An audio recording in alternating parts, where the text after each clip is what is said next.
Buenos días, profesor y compañeros. Nosotros somos el equipo número 1 y les vamos a estar presentando el tema de anemia hemolítica. Nuestro seminario está conformado por Guevara Sofía, mi persona, Guilarte José Manuel, Gutiérrez Scarly, Gutiérrez Omar y Gutiérrez Alfredo. Para comenzar esta exposición voy a empezar hablando de los tipos de hemoglobina, en los cuales tenemos los tipos normales y anormales de la hemoglobina. Es importante destacar que la hemoglobina es la proteína de los glóbulos rojos que transporta el oxígeno de los pulmones al resto del cuerpo. Ahora, dentro de los tipos normales de hemoglobina tenemos la hemoglobina A, que es el tipo más común de hemoglobina en personas adultas, y tenemos la hemoglobina F, que es lo que es conocido como la hemoglobina fetal. Este tipo se encuentra en fetos y recién nacidos, y la hemoglobina F es reemplazada por la hemoglobina A poco después del nacimiento. Es importante destacar que niveles muy bajos de hemoglobina A o F pueden ser un signo de ciertos tipos de anemia. Ahora, dentro de los tipos anormales de hemoglobina tenemos la hemoglobina S, la hemoglobina C y la hemoglobina E. La hemoglobina S es una variante de la hemoglobina que resulta de una alteración de la estructura en su cadena de globina beta y se da por la sustitución del ácido glutámico que se sustituye por la valina en la posición 6 de la cadena polipeptídica de globina. Este ácido glutámico tiene carga negativa y la valina es hidrófoba, de manera que se forman interacciones que promueven los polímeros cruzados y deforman el glóbulo rojo. El intercambio es una consecuencia de la mutación puntual en la mencionada posición 6, y esto nos da lugar a una enfermedad muy conocida como anemia deplanocítica o anemia de células falciformes, de las cuales estaremos hablando más adelante. Ahora, también tenemos la hemoglobina C, en donde, al igual que la anterior, ocurre una sustitución del ácido glutamático, pero esta vez por un residuo de lisina en la mencionada posición 6 de la cadena beta de globina, y nos puede causar una forma leve de anemia. Por último tenemos a la hemoglobina E. Este tipo se encuentra principalmente en personas de ascendencia del sudeste asiático. En general, las personas con hemoglobina E no tienen síntomas o presentan sintomatología muy leve de esta enfermedad. Continuando la exposición, les voy a hablar acerca de la anemia drepanocítica o falciforme. La anemia de células falciformes es una anomalía genética hereditaria de la hemoglobina, que se caracteriza por la presencia de glóbulos rojos en forma de hoz o de media luna y anemia crónica causada por una excesiva destrucción de dichos glóbulos rojos. Es importante recordar que esta se da por la hemoglobina S, la cual estaba alterada. Ahora, muy importante también decir que los glóbulos rojos normales son flexibles, tienen forma de disco y son más gruesos en los bordes que en el centro. La anemia de células falciformes afecta de modo casi exclusivo a las personas de ascendencia africana. Dentro de las características que presenta la anemia o el drepanocito es que son frágiles y se rompen fácilmente, es decir, este glóbulo rojo es frágil y se rompe fácilmente. Sin embargo, también son rígidos. Entonces, los drepanocitos tienen dificultad para viajar por los vasos sanguíneos más pequeños o capilares, obstruyen el flujo sanguíneo y por consiguiente reduce el suministro de oxígeno a los tejidos en las áreas donde los capilares están bloqueados. Esto que dije anteriormente explica mayormente la fisiopatología de cómo se presenta la clínica en dichos pacientes con anemia drepanocítica. Ahora, ¿cuáles son los síntomas y signos de la anemia drepanocítica? Las personas con drepanocitosis siempre presentan cierto grado de anemia, que a menudo les puede provocar fatiga, debilidad y palidez. A su vez también pueden presentar una ictericia, que es el color amarillento de la piel y los ojos, aunque sin embargo pueden presentar también otros síntomas. Dentro de los síntomas más característicos tenemos la anemia, donde las células falciformes se rompen fácilmente, dejando muy pocos glóbulos rojos. Es importante destacar que los glóbulos rojos suelen vivir aproximadamente 120 días antes de que deban ser reemplazados, pero las células falciformes suelen morir de 10 a 20 días y como consecuencia se produce la escasez de glóbulos rojos, la anemia, y sin suficientes glóbulos rojos el cuerpo no obtiene suficiente oxígeno y se causa la fatiga. O es importante destacar que también vamos a tener los episodios de dolor. Los episodios periódicos de dolor, llamados crisis de dolor, son un síntoma importante de la anemia de las células falciformes. El dolor se manifiesta cuando los glóbulos rojos falciformes bloquean el flujo sanguíneo en los pequeños vasos sanguíneos del pecho, el abdomen o las articulaciones. Sin embargo, también podemos presentar el dolor en los huesos. El dolor varía en intensidad y puede durar de unas horas a semanas. En algunas personas solo tienen unas pocas crisis de dolor al año. Sin embargo, otras tienen docenas de crisis de dolor al año o más, una crisis de dolor intensa que requiere internamiento en el hospital. Algunos adolescentes y adultos con anemia de células falciformes también tienen un dolor crónico, que puede ser el resultado de daños en los huesos y las articulaciones. Vamos a encontrar también hinchazón en las manos y pies. La hinchazón es consecuencia de los glóbulos rojos en forma de hoz que bloquea el flujo sanguíneo a las manos y a los pies. Esta persona también puede presentar infecciones frecuentes, ya que las células falciformes pueden dañar el vaso y volvernos más vulnerables a las infecciones. Normalmente el médico da vacunas y antibióticos a los bebés y niños con anemia de células falciformes para prevenir las infecciones potencialmente mortales. Un ejemplo podría ser la neumonía. También podemos encontrar retraso en el crecimiento o desarrollo de la pubertad, ya que los glóbulos rojos proporcionan al cuerpo el oxígeno y los nutrientes necesarios para el crecimiento. La escasez de glóbulos rojos saludables puede hacer más lento el crecimiento de los bebés y los niños y retrasar en sí el inicio de la pubertad en los adolescentes. Otro de los síntomas pueden ser problemas de la visión, ya que los diminutos vasos sanguíneos que abastecen los ojos pueden obstruirse con las células falciformes. Esto puede dañarnos la retina y la parte del ojo que procesa las imágenes visuales y provocar al final un problema en la visión. Ahora, dentro de las complicaciones que podemos encontrar en la anemia drepanocítica, tenemos que la mayoría de las personas que padecen anemia de células falciformes presentan agrandamiento del vaso, es decir, una esplenomegalia. Esto ocurre más que todo durante la infancia, porque las células falciformes se quedan atrapadas en dicho órgano. En la adolescencia, este órgano suele estar tan lesionado que se contrae y deja de funcionar. Como el vaso ayuda a combatir la infección, las personas que padecen anemia drepanocítica son más propensas a desarrollar neumonía u otras infecciones. Las infecciones, en especial las víricas, pueden reducir la producción de glóbulos rojos sanguíneos, de tal manera que la anemia se torna más grave. Por otro lado, el hígado se agranda progresivamente a lo largo de la vida, provocando plenitud abdominal, y a menudo se forman cálculos biliares a partir del pigmento que liberan los glóbulos rojos fragmentados. El corazón suele aumentar de tamaño y es un corazón hipertrofiado, es menos eficaz en el bombeo de la sangre al cuerpo, lo que probablemente acabará provocando una insuficiencia cardíaca. Los soplos cardíacos son frecuentes en estos pacientes. La falta de circulación en la piel puede causarnos úlceras en piernas y sobre todo los tobillos. Con frecuencia, los varones jóvenes padecen erecciones persistentes y dolorosas, conocidas como priapismo. Los episodios de priapismo pueden dañar permanentemente el pene de manera de que el hombre afectado puede perder la capacidad de la erección del pene de ahí en adelante. A su vez, el bloqueo de los vasos sanguíneos provoca accidentes cerebrovasculares que dañan el sistema nervioso y en personas mayores se deteriora la función pulmonar y renal.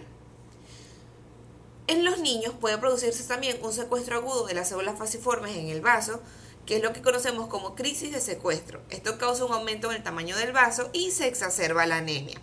El secuestro hepático agudo es menos frecuente, sin embargo puede ocurrir a cualquier edad. Bueno, este fue el final de mi exposición y ahora los dejo con mi compañero José Manuel, que les va a continuar hablando acerca de la anemia drepanocítica. Mi nombre es José Aguilarte y continuando con el seminario vamos a abordar el tema de los estudios complementarios. El primero de ellos es la sangre periférica. Consiste en tomar una muestra de sangre para analizar por medio del microscopio los elementos formes de la misma. En este caso particular nos interesa observar la forma que van a presentar los eritrocitos. Vamos a tener acá en las diapositivas dos imágenes. Esta que tenemos acá muestra lo que es la presencia de los esferocitos en el frotis de la sangre periférica y sugiere una esferocitosis hereditaria o una anemia hemolítica autonómica. En este otro lado vamos a encontrar a los esquistocitos, que son eritrocitos dañados que pueden aparecer en la anemia hemolítica microangiopática. También podemos encontrar otra serie de hallazgos que van a variar dependiendo de la afectación que va a presentar el paciente. Luego tenemos la electroforesis de hemoglobina. Esta es una prueba que mide los diferentes tipos de hemoglobina y hace una diferenciación entre las hemoglobinas normales y la hemoglobina anormal. Tenemos entonces entre las anormales la hemoglobina S. Este tipo se encuentra presente con anemias de células falciformes. Luego tenemos la hemoglobina C. Este tipo de hemoglobina no transporta adecuadamente el oxígeno y puede provocar ciertos tipos leves de anemia. Y finalmente tenemos la hemoglobina E. Este tipo se encuentra principalmente en personas de ascendencia del sudeste asiático. Luego tenemos las pruebas en médula ósea.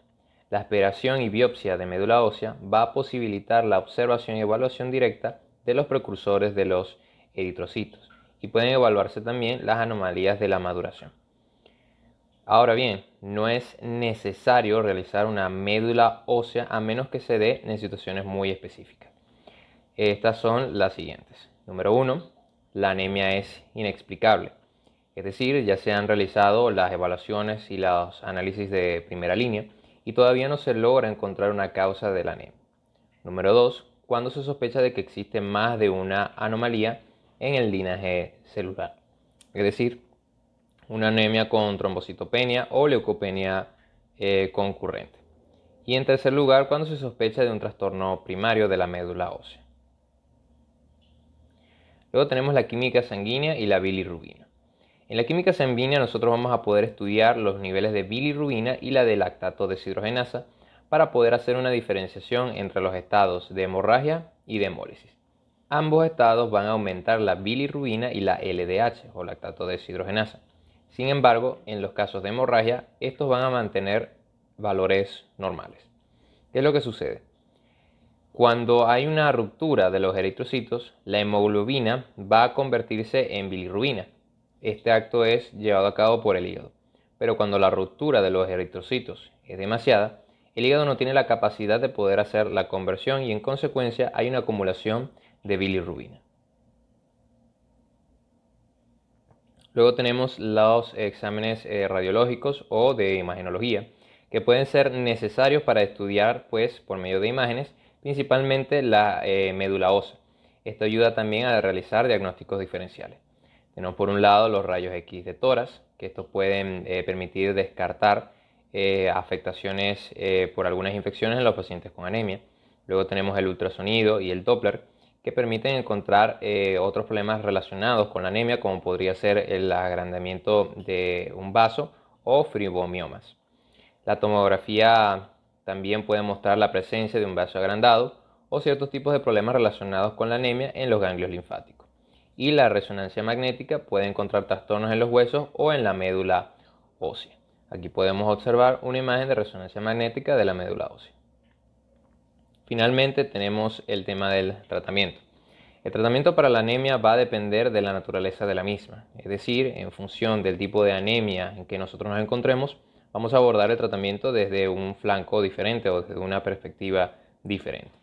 En el caso de los folatos, también conocido como ácido fólico, es una de las vitaminas del complejo B. Es necesario para la formación y el crecimiento de los glóbulos rojos. Cuando existe una deficiencia, entonces se produce anemia por deficiencia de folato. Este tipo de deficiencias es bastante común en pacientes que presentan desnutrición o en pacientes que sufren de alcoholismo. Entonces, ¿cómo podemos restaurar esta deficiencia de folato? Bueno, se podría proveer al paciente de ácido fólico 1 miligramo oral al día y 5 miligramos para pacientes con mala absorción. Y por supuesto, de tratarse de problemas en la dieta, pues reestructurar la dieta para que ésta sea más balanceada. Luego tenemos la B12. La vitamina B12 también es necesaria para la formación de los glóbulos rojos. Cuando hay deficiencia de B12 también se produce anemia. Es también llamada la anemia perniciosa. El déficit de B12 entonces va a llevar a una deficiencia y problemas de anemia. Esta deficiencia de vitamina B12 suele ser bastante común en las dietas que son veganas y puede tratarse también con vitamina B12 por vía parenteral, 100 unidades intramuscular cada día durante una semana, a continuación de 100 a 1000 unidades intramuscular cada mes o 2 miligramos de vitamina B12 cristalina oral al día. En los casos de anemia drepanocítica, se recomienda la hidroxilurea 10 a 30 miligramos por kilogramo al día vía oral. Aumenta la concentración de hemoglobina F y previene la deformación falciforme. Como tratamiento precoz de las infecciones, ácido fólico complementario. Las crisis dolorosas se tratan con oxígeno, analgésico, preferiblemente opioides, hidratación y transfusiones según la necesidad. el alotrasplante es una opción en pacientes con crisis cada vez más frecuentes. Respecto a las transfusiones, en la terapia transfuncional, el carácter, si es agudo y grave de la anemia, determina qué tan indicado, qué tan necesario es el tratamiento con transfusiones de concentrado eritrocitario. La aparición rápida de la anemia grave tras una hemorragia aguda del tubo digestivo que cause un hematocrito menor al 25% después de reposiciones de volumen, o el desarrollo de angina u otros síntomas son indicaciones y casos particulares en los cuales se puede administrar transfusión. Muchas gracias. Continuando con los síndromes talasémicos, definimos la palabra talasemia, que es la unión de dos palabras griegas, mar, que es talasa, y sangre, que es aima, denominadas por Georg Whipple, quien quiso dar a entender de que esta enfermedad es de predilección en las personas que habitaban junto al mar. La talasemia constituye un grupo heterogéneo de defectos congénitos de la hemoglobina, con expresividad clínica variable, como lo son los síndromes talasémicos, cuya consecuencia es la disminución o ausencia de la síntesis de cadenas de globina estructuralmente normales, por lo tanto es una alteración cuantitativa. La hemoglobina humana está formada por 4 cadenas de globina que llevan consigo un grupo hemo. Las personas normales sintetizan 7 tipos de hemoglobina, 4 de ellas embrionarias transitorias, donde tenemos la hemoglobina Gover 1, Gover 2, Portland 1 y Portland 2, que me dan la hemoglobina fetal. Luego de los 12 meses de nacimiento, procedemos a tener la hemoglobina alfa, que es más frecuente en el adulto y en los niños mayores de 12 meses. Las cadenas individuales de globina sintetizadas en la vida postnatal se pueden clasificar en 4 grandes grupos: alfa, beta, gamma y delta, lo cual podemos hablar de que la cadena alfa es la más común de las 3 moléculas de hemoglobina.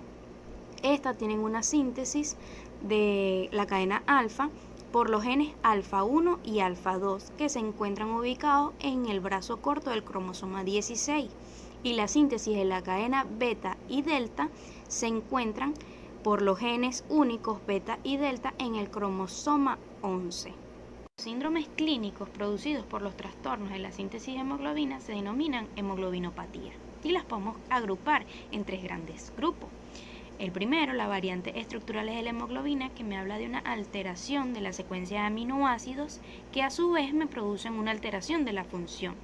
Segundo, tenemos debida a la producción insuficiente de una o más cadenas de polipéptidos, donde podemos agrupar a las talasémicas.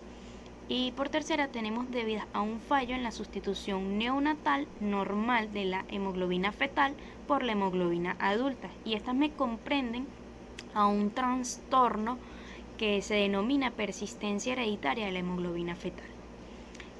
Las talasemias se clasifican según el tipo de cadena de globina que esté afectada. Ellas pueden ser beta talasémica, alfa talasemia, beta delta talasemia y persistencia hereditaria de la hemoglobina fetal. La expresividad clínica de las beta talasemias dependen principalmente del déficit de la síntesis de cadenas beta, que a su vez van a depender del carácter, si es homocigoto o heterocigoto. Existen 2 formas clínicas de las beta-talasemias. Tenemos las beta-positivas talasemias, que ocurren cuando hay producción de las cadenas beta, pero en proporciones reducidas. Tenemos las beta-0, que ocurren cuando hay producción de las cadenas beta-globina, pero son nulas. Dada la elevada heterogeneidad molecular, resulta muy difícil clasificar las clínicas de las beta-talasemias de acuerdo con su patrón molecular.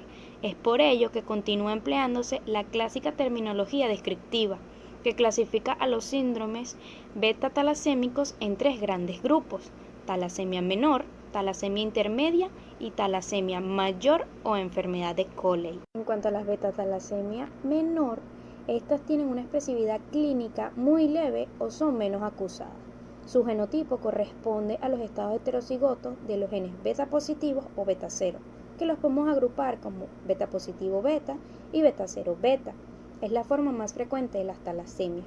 En cuanto a las manifestaciones clínicas, estas debutan con pseudopoliglobulia microcítica, con anemia muy leve o casi inexistente. Muy rara vez se aprecia la esplenomegalia.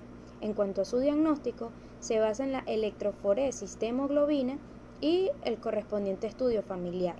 La electroforesis de la misma nos va a demostrar que existe un aumento de la hemoglobina alfa 2 y hay una hemoglobina fetal normal o ligeramente aumentada.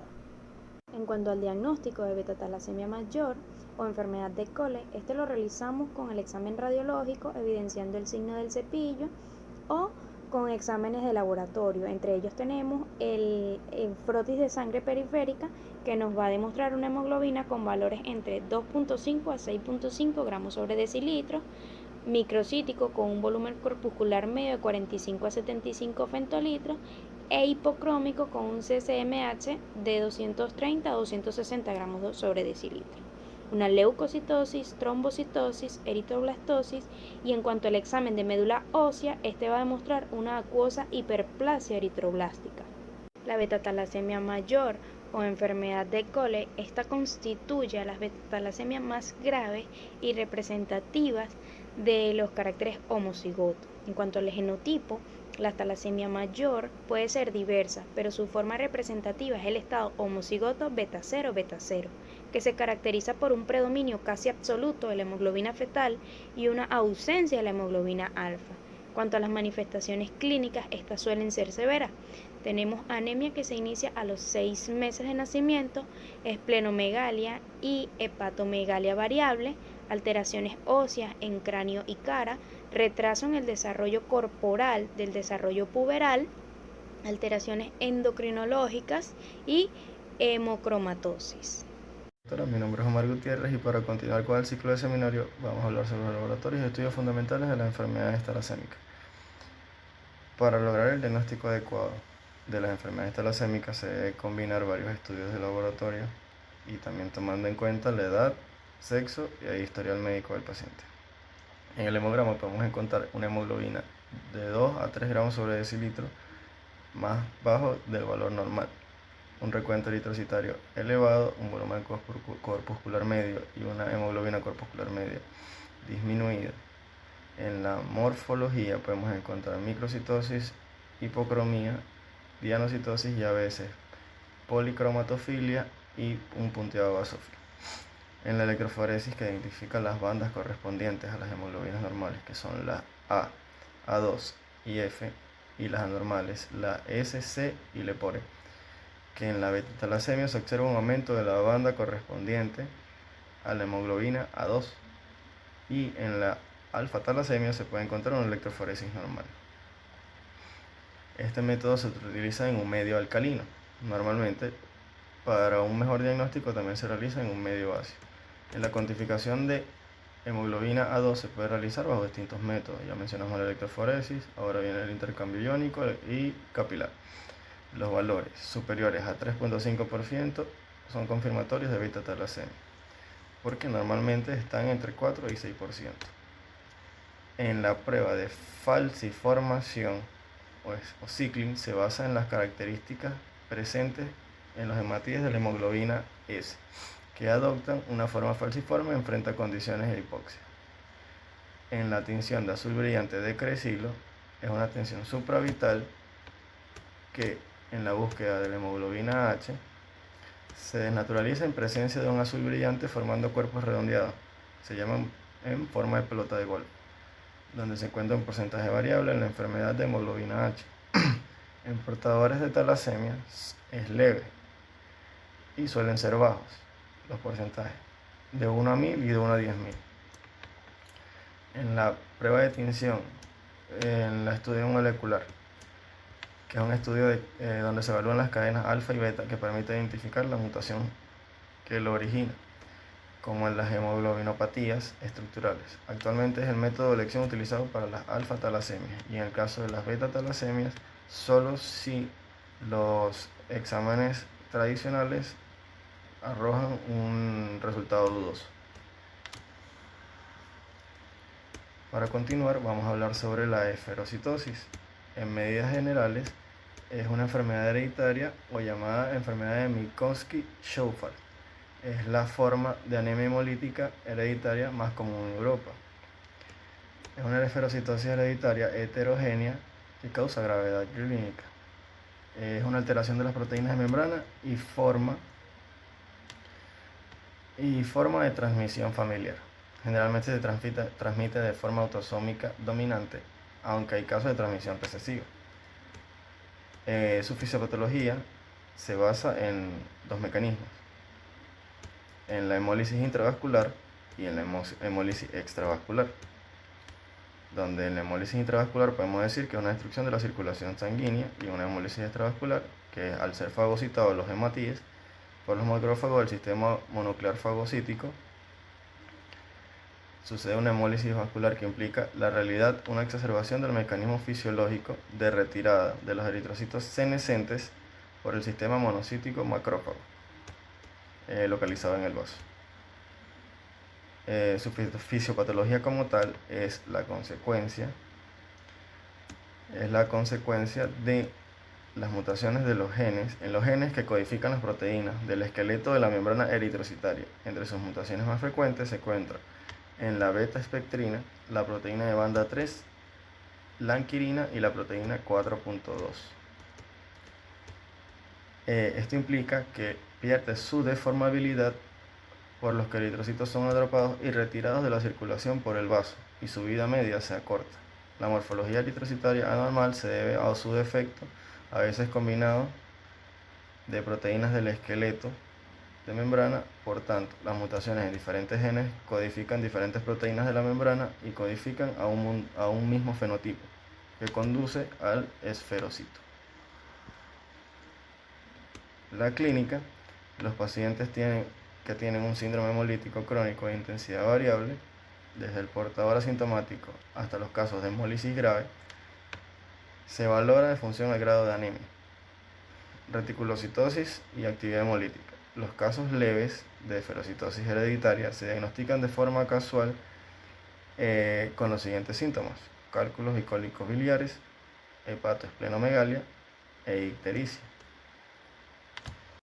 Para continuar, mi nombre es Alfredo Gutiérrez y voy a hablar acerca de los laboratorios diagnósticos de la esferocitosis hereditaria, la cual se basa principalmente en lo que es la historia clínica del paciente, los antecedentes familiares, el examen físico y los resultados de laboratorio, en la cual vamos a tener el hemograma completo, donde observamos la morfología y los índices eritrocitarios. En la morfología puede observarse que este eritrocito tiene una morfología diversa, en el cual el 8 al 15% de los pacientes se observan acantocitos. Esto se debe más frecuentemente a las mutaciones del gen beta-espectrina. En lo que es el índice eritrocitario, tanto el volumen corpuscular medio como la concentración de hemoglobina corpuscular media son parámetros que pueden ser usados para predecir lo que es la esferocitosis hereditaria de presentación clínica típica durante un hemograma de rutina, y sin ser necesario otros estudios de laboratorio adicionales para confirmar el diagnóstico. También podemos realizar un recuento reticulocitario y una prueba de Kunz directa negativa. Cuando los criterios anteriormente mencionados no son suficientes, debe considerarse la realización de estudios diagnósticos adicionales, donde tenemos el test de fragilidad osmótica, donde se va a realizar incubando a 37 grados centígrados durante 24 horas eritrocitos en solución con concentraciones hipotónicas crecientes de cloruro de sodio, donde se va a evidenciar la menor relación superficie-volumen de los esferocitos y la mayor inestabilidad de la membrana eritrocitaria. También tenemos el test de lisis en glicerol acidificado, que es una medición de la resistencia eritrocitaria basada en el tiempo, medido en segundos, que tarda en producirse el 50% de la hemólisis eritrocitaria, cuando estos son incubados en solución acidificada de glicerol. También tenemos la autohemólisis, la cual busca reproducir la hemólisis de eritrocitos luego de su incubación a 37 grados centígrados durante 48 horas en ausencia o en presencia de glucosa. Y por último tenemos el test de criohemólisis, donde los esferocitos son sensibles a hemólisis cuando se incuban a soluciones hipertónicas a 0 grados centígrados. Este test tiene una sensibilidad y una especificidad del 94%. Ahora hablaremos del déficit enzimático eritrocitarios, en específico de la deficiencia de glucosa 6-fosfato deshidrogenasa, la cual esta deficiencia de esta enzima es el defecto enzimático más común en los seres humanos, donde alrededor 400 millones de personas padecen esta enfermedad, siendo esta deficiencia uno de los trastornos con mayor heterogeneidad genética, con más de 400 mutaciones. Esta glucosa 6-fosfato deshidrogenasa es requerida para catalizar la primera reacción de la vía pentosa-fosfato, lo cual su actividad genera la desintoxicación del peróxido de hidrógeno y la producción de NADPH, lo cual, cuando hay una baja producción de esta enzima, va a comprometer la viabilidad del eritrocito y lo vuelve propenso a hemólisis. Cabe destacar que esta déficit de glucosa 6-fosfato deshidrogenasa tiene un montón de variantes, la cual una de las más importantes son las variantes polimórficas y las variantes esporádicas. En las variantes polimórficas vamos a tener la glucosa 6-fosfato deshidrogenasa B o mediterránea, la glucosa 6-fosfato deshidrogenasa A o africana, y las variantes orientales. Y en lo que es las variantes esporádicas vamos a tener, se va a clasificar en 5. En la clase 1 vamos a tener una deficiencia severa asociada a anemia hemolítica crónica no esferocítica. En la clase 2, una deficiencia severa con una actividad residual de 1 a 10% asociado a anemia aguda. En la clase 3 vamos a tener una deficiencia moderada con una actividad residual de 10 a 60%. Y en la clase 4 una actividad normal con residual de 60 a 150%, y en la clase 5 una actividad incrementada mayor a 150%. En la clínica vamos a tener que, al parecer, la morbilidad relacionada con la deficiencia de glucosa 6-fosfato deshidrogenasa se manifiesta solo cuando existe un estrés oxidativo, por lo que se plantea que en la ausencia de factores desencadenantes de las crisis hemolíticas, la enfermedad no se va a manifestar. Por lo tanto, la gran mayoría de los pacientes son asintomáticos y solo se manifiesta la enfermedad cuando son expuestos a estímulos oxidativos que desencadenan la hemólisis masiva intravascular. Tenemos que clínicamente la variante A o variante africana va a causar una clínica poco grave. Esto se debe a que el eritrocito va a perder la función luego de 50 a 60 días, recordando que la función del eritrocito en circulación es de 120 días y solo el 20 al 30% de estos eritrocitos afectados van a sufrir hemólisis.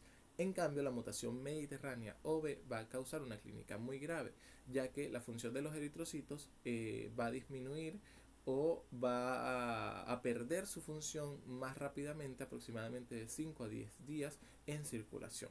Y la mayoría, el 90 al 95% de estos eritrocitos afectados van a sufrir hemólisis. También los pacientes pueden tener una sintomatología con orina oscura, fiebre, dolor abdominal, esplenomegalia, hepatomegalia, fatiga, palidez, taquicardia, disnea e ictericia.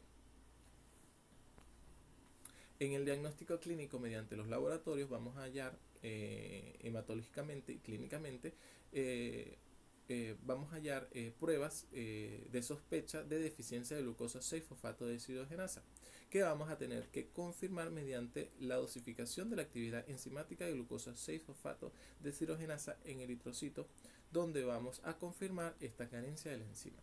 Dicha dosificación no debe realizarse durante una crisis hemolítica, o sea, durante periodos de presencia de sangre rica en reticulocitos, esto debido porque los reticulocitos viejos se han hemolizado y solo quedan los eritrocitos nuevos funcionales, o también durante transfusiones de eritrocitos por la presencia de eritrocitos exógenos funcionales, ya que estas situaciones pueden conducir a lo que son los falsos negativos.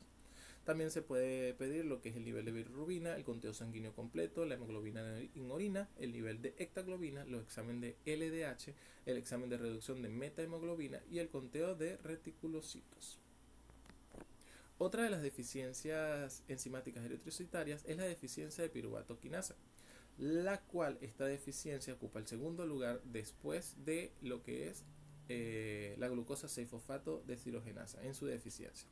Desde el punto de vista fisiopatológico, esta deficiencia limita la habilidad de los eritrocitos para metabolizar la glucosa, con la consecuente producción de energías en formas de ATP, cuyo déficit va a trastornar el transporte de sodio y potasio, aunque se sabe que la causa de hemólisis de los eritrocitos puede estar asociada con otro defecto localizado en la membrana.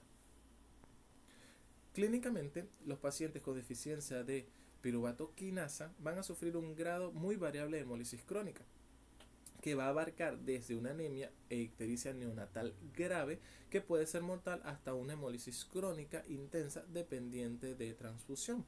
Una hemólisis moderada con exacerbaciones durante un curso de procesos infecciosos transcurrentes o intercurrentes, hasta una hemólisis totalmente compensada sin anemia aparente. Aunque los síntomas suelen estar ya presentes al nacer, es posible que no se reconozcan o identifiquen hasta la pubertad o la edad adulta. Otras clínicas mencionadas pueden ser la ictericia crónica, los cálculos biliares, la sobrecarga de hierro y la esplenomegalia, que son hallazgos frecuentes en personas jóvenes con hemólisis moderada o intensa. Esto fue nuestro seminario de anemias hemolíticas. Muchas gracias por su atención.